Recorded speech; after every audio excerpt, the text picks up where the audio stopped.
What's up guys, Saivo here. Let's talk a little bit about weapons. Today we're going to be talking about PvE weapons. I'm going to tell you where to get them, what do you need, for what content, and why you should be doing that dungeon for that weapon and not the other dungeon for the other weapon. It might get a little bit confusing because since there are so many choices in AION of weapons, armor, accessories, whatnot. Well, accessories not so much, but weapons and armor, many choices. I'm going to explain to you the best choices for you. Um, the choices I have made as well. I'm going to explain to you why.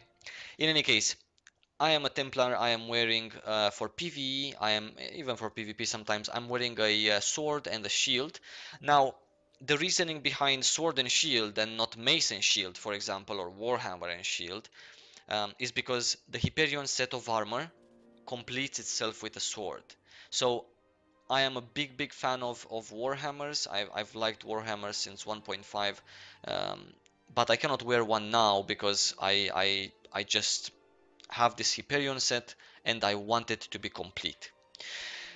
Having that said, in AION, weapons are really important to be enchanted. It doesn't matter if it's a PvE weapon, it doesn't matter if it's a PvP weapon. Unlike gear, that PvE armor you can leave it unenchanted, PvE weapons you cannot really. So if you want the max out of your char, if you want to be able to do competitive damage, keep competitive aggro, and that's about it, then you would want to enchant your weapon. Now, weapon doesn't give you healing boost, so you don't have to enchant, for example, a mace if you're a cleric with a mace and shield. That's fine, so you're lucky in that sense. If you are a chanter, a support chanter, obviously you're gonna want to have a mace and a shield as well, so your staff will still have to be enchanted for more magic boost, because that's your damage build, right? If you are an assassin, no doubt about it, the more you enchant your weapons as an assassin, the better. Same goes for gladiator, I guess. Same goes for chanters, I would say, in a sense. So, my PvE weapon is plus 10 to my shame. I just actually failed just a few minutes ago from plus 14 to plus 10 again. In any case, um, weapons, you know, do the damage for you. So it is vital to have them enchanted. I think I said that already 3 times. Other than that, let me tell you a few choices of weapons that you have. If you have a Hyperion set and if it's fully completed, then I would definitely recommend you keep that particular weapon. May it be a longbow, staff, sword, polearm, whatever you're wearing. Leave that weapon to be your main weapon for PvE. Most of the people in AION, what they do is they don't have a PvE weapon and a PvP weapon, right? Because most of the classes don't really need it. I mean, a ranger is gonna be a DPS in PvP and a DPS in PvE, so same goes for assassin. Gladiators, they sometimes they switch because in PvE they may wanna go dual wield for more damage if they have a good ping. Templars, yeah, for hard content, a Templar should wear a sword and a shield or a mace and a shield. For easy content, Templar can tank in greatsword as well. Other classes, a cleric, if he wants to do damage in PvP, he needs a staff. If he wants to do healing in PvE, he would prefer a mace and a shield due to the fact that the shield gives you block and it gives you extra stats that a staff doesn't. Having two weapons, different weapons like a shield gives more defensive stats, right?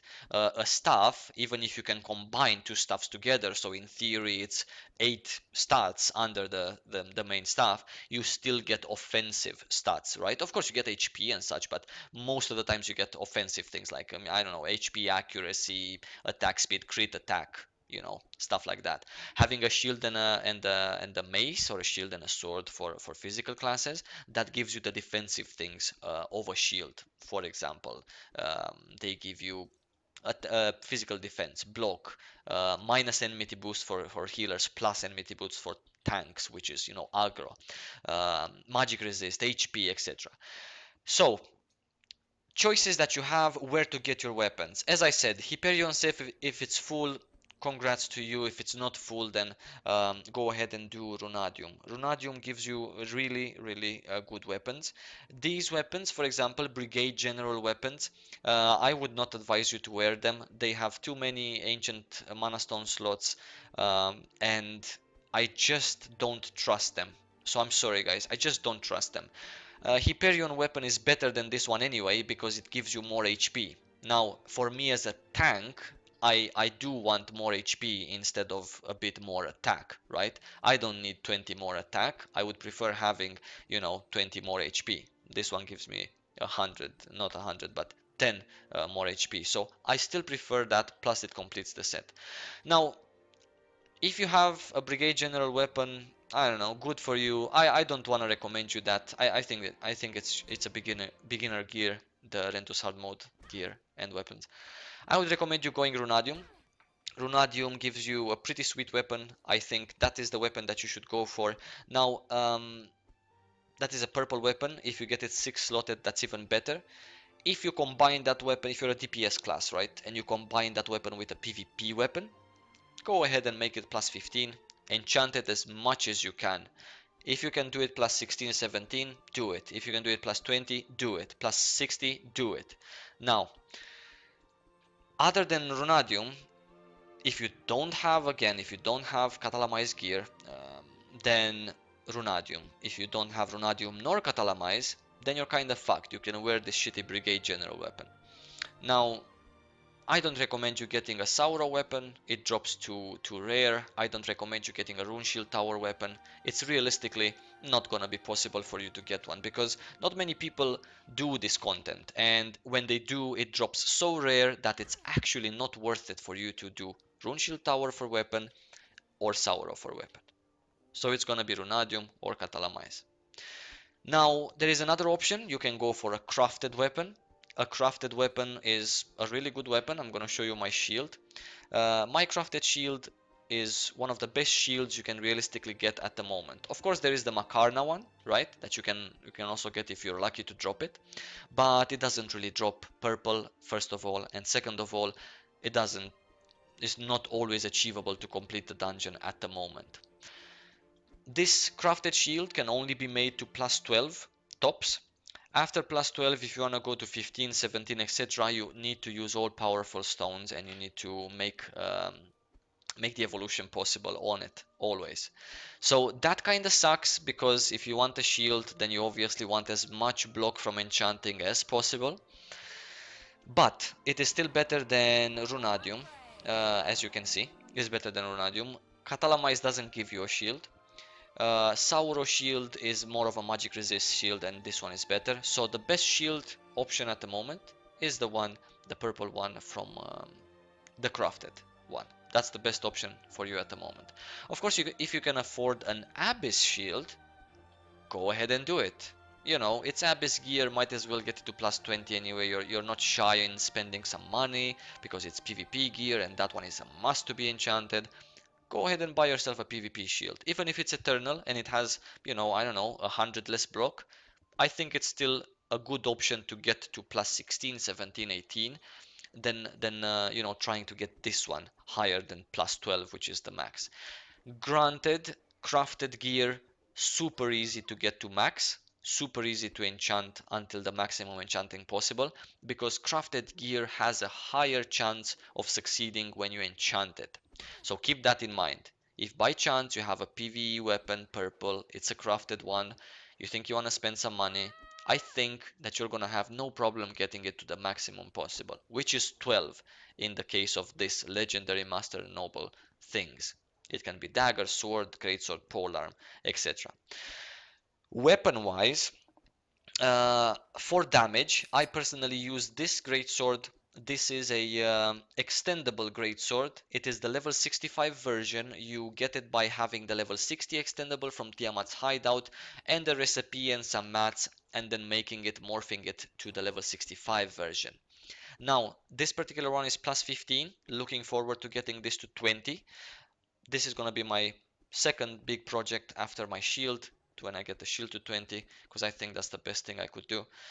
Now, I don't have a purple PvE weapon combined with a PvP weapon. I have this one because it's extendable. In my opinion, when I want to do damage, it's mostly going to be in PvP. I don't really want to do damage in PvE. I'm not, I mostly tank. Now, in PvP, it's such a blessing to have an extendable weapon. So this is my weapon that I use for damage in PvE, since we're talking about PvE weapons right in this video. But this is also something that I use for PvP. I built this weapon with the mindset of PvP, but if I would build a PvE weapon, I would probably build one with crit strike and attack instead of attack and accuracy, or crit and accuracy instead of crit strike magic resist 17.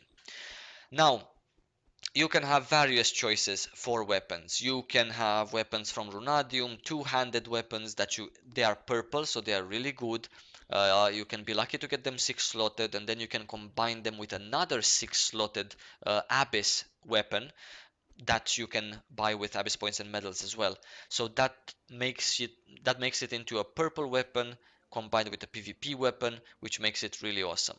I know some people, I actually have some guildies as well, that they are DPSs, Spirit Master and Sorcerer, so they have combined the Makarna purple weapon with another purple weapon, PvE one, so that they can get the maximum output of DPS and the maximum magic boost that they can possibly get.